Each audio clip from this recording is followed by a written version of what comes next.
Assalamualaikum warahmatullahi wabarakatuh. Apa kabarnya anak-anakku? Mudah-mudahan Anda semua saat ini ada dalam keadaan sehat walafiat dan ada dalam lindungan Allah Subhanahu wa taala. Bertemu lagi dengan Bapak dalam pelajaran Bahasa Indonesia kelas 4 ya. Kita masuk pada tema 5, tema pahlawanku. Tujuan pembelajaran kali ini adalah yang pertama, menjelaskan unsur-unsur puisi. Yang kedua, mengenali isi dan amanat puisi secara lisan dan tertulis. Pertama kita bahas dulu mengenai unsur-unsur puisi. Tapi sebelumnya, Anda harus tahu dulu apa sih pengertian puisi tersebut. Anda buka halaman 60 ya. Dalam buku besar, Anda buka halaman 60.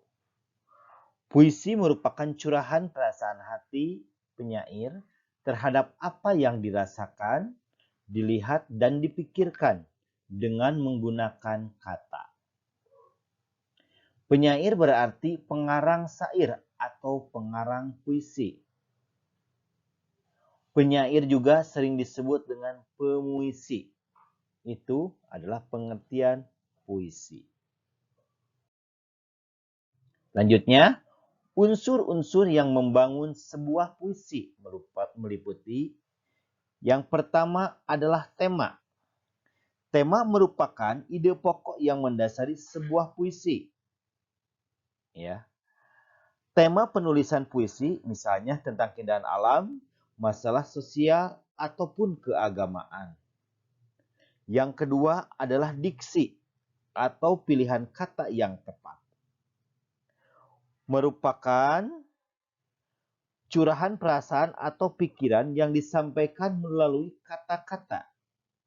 Oleh sebab itu, diksi sangat penting dalam sebuah puisi.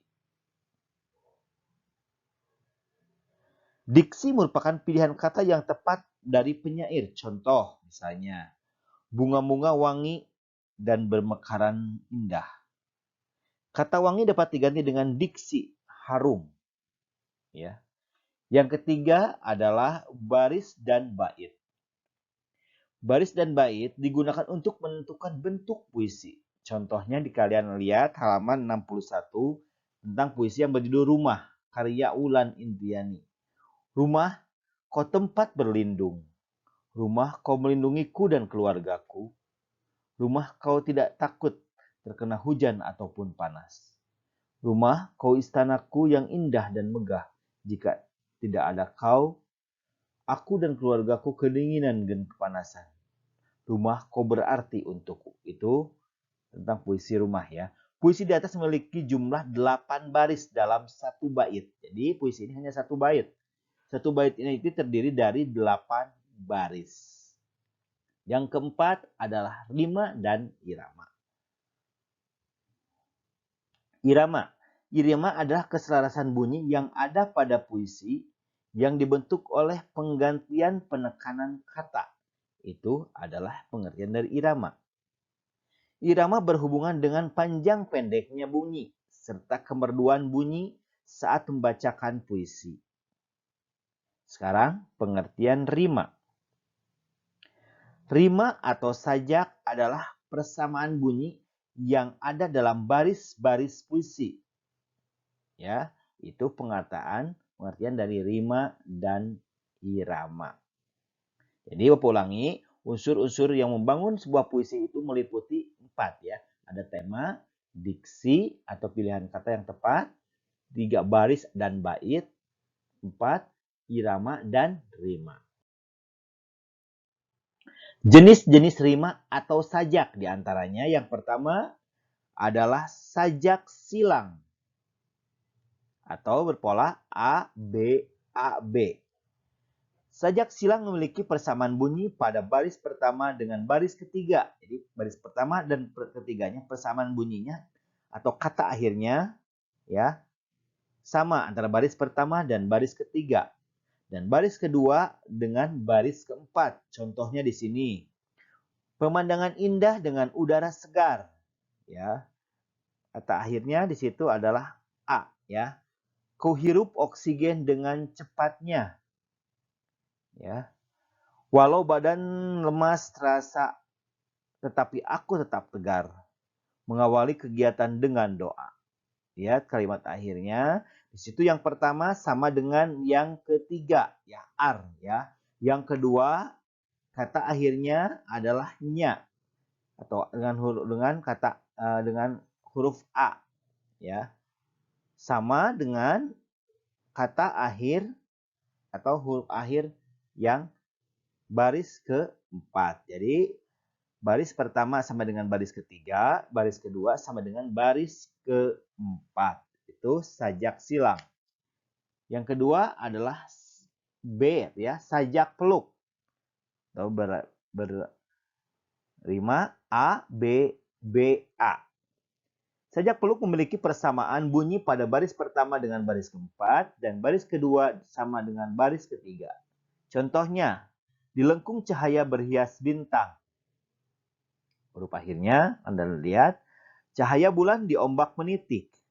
Embun berdikit turun menitik, engkau menantikan datang. Jadi, baris pertama sama dengan huruf akhirnya dengan baris keempat. Baris kedua sama dengan baris ketiga. Itu adalah sajak peluk. Yang ketiga atau C, sajak pasangan. Jadi A, B, rimanya ya. Sajak pasangan memiliki persamaan bunyi pada baris pertama dengan baris kedua, baris ketiga sama dengan baris keempat. Nah, lihat contohnya. Ketika beta menjaga di dini hari, melihat alam sepermai ini, terasalah beta darah membaru, gembira berdebur di alam kalbu. Jadi lihat Ananda, akhirnya atau rimanya. Yang pertama, baris pertama sama dengan baris kedua. Baris ketiga sama dengan baris keempat. Ya. Yang terakhir adalah D, sajak terus. Pola sama semua ya. A. Sajak terus memiliki persamaan bunyi di semua barisnya. Baris pertama, kedua, ketiga, dan keempat. Sama semuanya. Contoh, bel berbunyi sangat keras. Ku berkemas untuk keluar keras. Dijemput siang hari yang panas, aku segera pulang dengan bergegas. Sama semua ya barisnya ya, akhir barisnya. Sekarang Anda lihat lagi.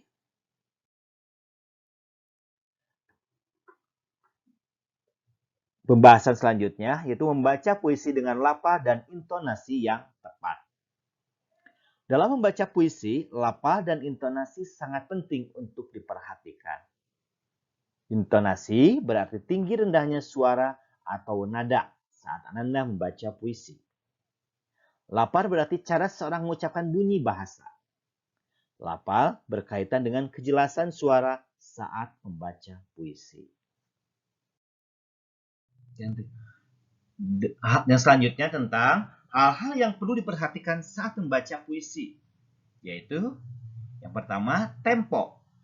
Berhubungan dengan cepat lambatnya pengucapan kata-kata dalam membaca puisi.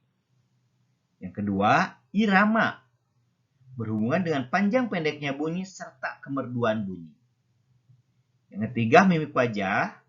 Berarti ekspresi wajah. Saat membaca puisi, mimik wajah harus menyesuaikan dengan isi puisi tersebut. Demikian materi yang dapat Bapak sampaikan. Mudah-mudahan ada manfaatnya. Bapak tutup dengan wassalamualaikum warahmatullahi wabarakatuh. Terima kasih atas perhatiannya.